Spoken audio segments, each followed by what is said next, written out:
দুই পায়ের তালুতে মারা হয়েছিল, প্লাস দুই পায়ের পেছনে, সামনে, হাতের এইসব দিক দিয়ে সকল জায়গায় মানে তারা আঘাত করে, অত্যাধিক মাত্রায় আঘাত করে। বলে যে আর বিভিন্ন রকমের প্রশ্ন করে যে তোর সাথে আর কে আছে, কেন আন্দোলনে আসলি। আরেকটা কথা আমাকে বলেছিল, উনি ছিল উত্তরা জোনের, উনি বলেছিল যে আমরা এই সরকারের গোলাম, যেই সরকার ক্ষমতায় আসবে আমরা সেই সরকারের গোলাম, আমাদের কিছু করার। এই একটা কথা তখন আমার মাথায় ক্যাচ করে যায় যে আসলে না, তারা সরকার থেকে যা যা আদেশ হবে তারা তাই করবে। রিমান্ডে যে আসলে সব সময় যে মারধর করা হয় এমন না, কারণ আমার থেকে যা যা জিজ্ঞেস করার, যা যা উত্তর তাদের জানা ছিল, তারা এগুলো আগেই জানতে পেরে গেছে।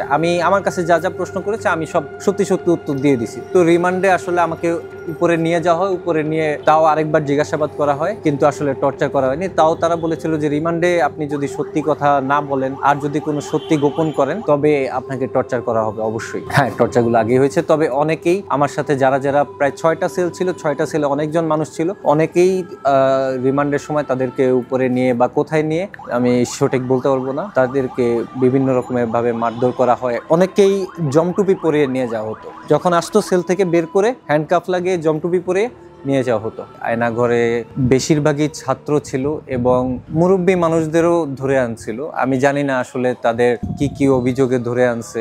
ওটা যে আয়না ঘর এটা তো আমি বের হয়ে জানছি, তখন তো আর আমি জানি না। কাউন্টার টেরোরিজমের একেবারে নিচ তলাতে 6টা সেল আছে, 6টা সেলই পরিপূর্ণ ছিল।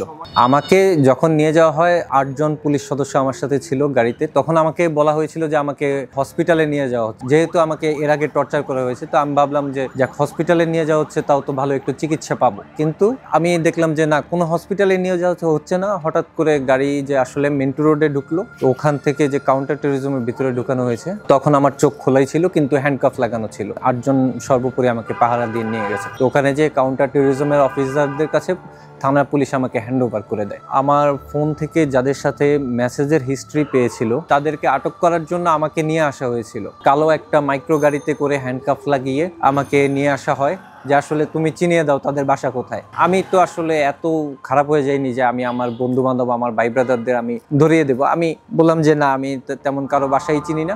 আমি একটু ট্রিক করলাম কি, যে আমাদের উত্তর খান এবং দক্ষিণ খান রোডের কাজ চলছিল, তো সকল রাস্তা কাটার, রাস্তা দিয়ে গাড়ি যাতায়াত করা বন্ধ। আমি ইচ্ছা করে তাদেরকে সে রোড দিয়েই গাড়িটা ঢুকাইছি যাতে তারা মুভ না করতে পারে কোনো দিকে। আমি ভালো রোড দিয়ে আর তাদেরকে ঢুকাইনি, তারা এদিকে অবশ্য চিনিয়ে না, এই জন্য আমি তাদেরকে ওই খারাপ রোডটা দিয়ে ঢুকাই। তারা যখন দেখে যে প্রায় 5-6 কিলোমিটার হেঁটে যে আসামি ধরতে হবে, তারা তখন বলে যে না, আর সম্ভব না, আমরা যাব না এত দূরে। তো ওখান থেকে তারা আবার ব্যাক চলে আসে আমাকে নিয়ে। সেই রুমটা আসলে একেবারেই ছোট, সেই রুমে আমরা প্রায় 7 জন ছিলাম। পাশে হয়তোবা 6 ফিট হবে আর লম্বায় হয়তোবা 15-16 ফিট। এর ভেতরেই বাথরুম বলতে তো আর পুরোপুরি দরজা দেওয়া না, হাফ এই পর্যন্ত একটা দেয়াল করা, দরজাও এই পর্যন্তই, ছোট দেয়াল ছোট দরজা। এর ভেতরে 7 জন, মানে ঠিক মতো বসাও যায় না, শোয়াও যায় না ঠিক মতো, এমন একটা অবস্থায় ছিলাম। খাবারের ব্যবস্থা বলতে সকালবেলা তারা তাদের হয়তোবা ক্যান্টিন বা কোথা থেকে এনে দিত আমি জানি না, 2টা রুটি দিত আর ডাল দিত, আর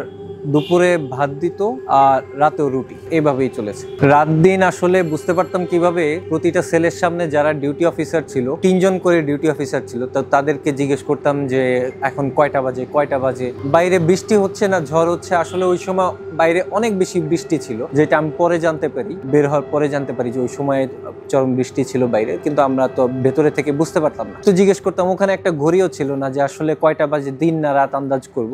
যখন জিজ্ঞেস করতাম তারা আসলে বলতে চাইতো না, বা বলতো যে আপনারা চুপ করে থাকেন, এত কথা বললেন না, এরকম একটা অবস্থা ছিল। হ্যাঁ, নিজেদের ভেতর আমরা কথা বলতে পারতাম। ওখানে আমার সাথে যারা ছিল প্রায় আরো 5-6 জন ছিল, তাদের সাথে কথা বলতে পারতাম আমরা। তখন আসলে যার যার ফ্যামিলি নিয়েই কথা হতো, প্লাস হলো কে কি অভিযোগে আসছে, কার কি হিস্ট্রি, কিভাবে এখানে আসলো, এসব বিষয় নিয়ে আসলে তখন কথাগুলো হতো।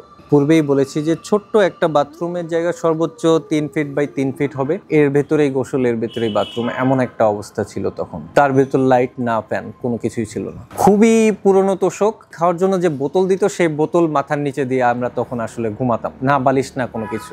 বোতলটা আসলে আমরা তোষকের নিচে দিয়ে এভাবে ঘুমানোর চেষ্টা করতাম। তো ঘুম তো হতোই না, আসলে অনেক বেশি সাফার করেছি তখন সেই সময়গুলো।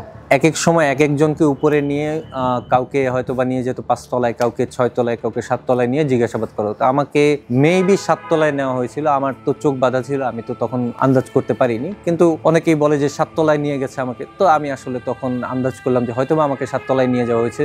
যে ডিআইজি ছিল যে তৎকালীন কর্মরত, হয়তোবা সে আমাকে সামনাসামনি বসে ইন্টারোগেশন করেছে। পরে আমি গুগল ঘেটে, ইউটিউব ঘেটে আসলে তার পরিচয়টা বের করার চেষ্টা করি যে কে আমার সামনে বসে কথা বলেছে। তখন দেখি যে না, তার ইউটিউবের গলার আওয়াজ এবং আমার সাথে যে কথা বলেছে সেই গলার আওয়াজে অনেকটা মোটামুটি মিল আছে। তো আমি সেই থেকেই ধারণা করলাম যে এই ব্যক্তি হতে পারে।